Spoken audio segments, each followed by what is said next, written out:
Today I want to share with you a story that I use often to teach people how to learn scripture, how to memorize it.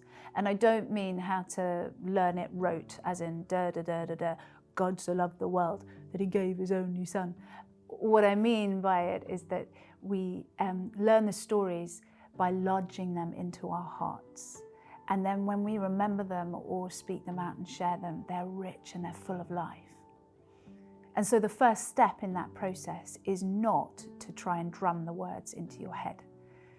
It's to build up as rich a picture or image in our imaginations of what actually took place in the event.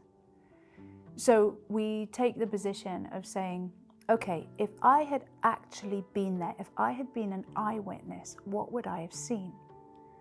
So for example, in this story that I'm going to share with you, it's about blind Bartimaeus getting healed. So I would ask myself or ask my students to think about, who was blind Bartimaeus? What did he look like? What was he wearing? What did he smell like? How long had he been sitting beside the road? Why was he sitting beside the road? And then I would begin to think, okay, who are the other people in the story? There's Jesus. What does he look like? What's the tone of his voice? What's the look in his eye? Who are his disciples? Where are they going? They're on a journey. Where have they come from? Where are they going to? What are they thinking and feeling? Who else is in the story? That there's the crowd. Are they all one group of people who all want the same thing? Or are there lots of different types of people in the crowd? People who want to see Jesus and know him, and then others perhaps who are just there to observe or to even criticize or catch out. And you go on, you can ask yourself questions about does this take place geographically? What's the political and social climate at the moment? Where does it take place in the story of Jesus? What's happened before and after? All these questions. And you build up as rich a picture as you possibly can in your heart of the event that took place. And I have consistently found that as I've done this, I've been amazed at the new things that I've discovered, even in stories that I've known really well. You know, it's hard for us to get a fresh perspective on these old stories, especially when we know the ending, right? I mean, we know that he dies and then rises again. We know that blind Bartimaeus gets healed. But what if we could rediscover the nitty-gritty nature of the actual event?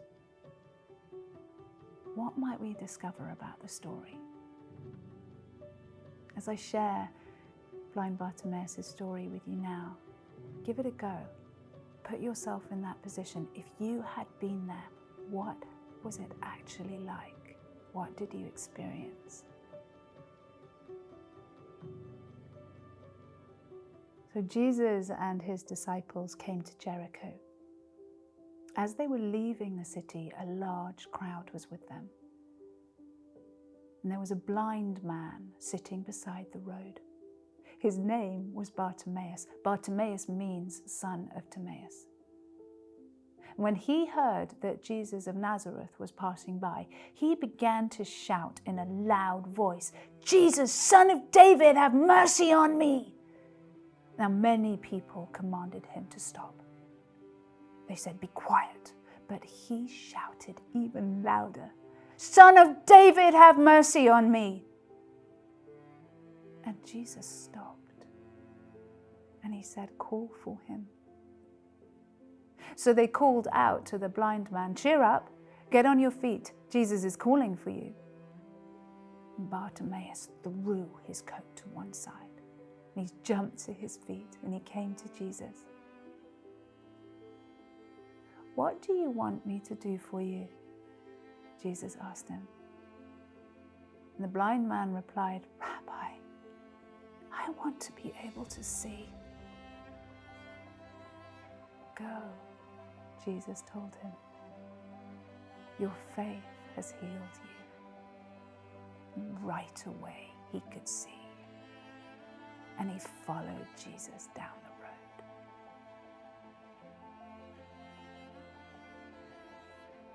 I encourage you to build up a rich library of pictures of Jesus stories in your heart.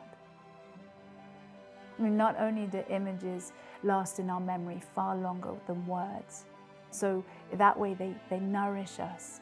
They nourish our souls and our hearts at unexpected times, long after we've read them or heard the story.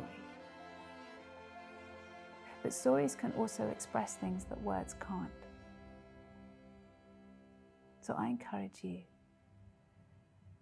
think deeply on Jesus' stories and lodge them in your heart.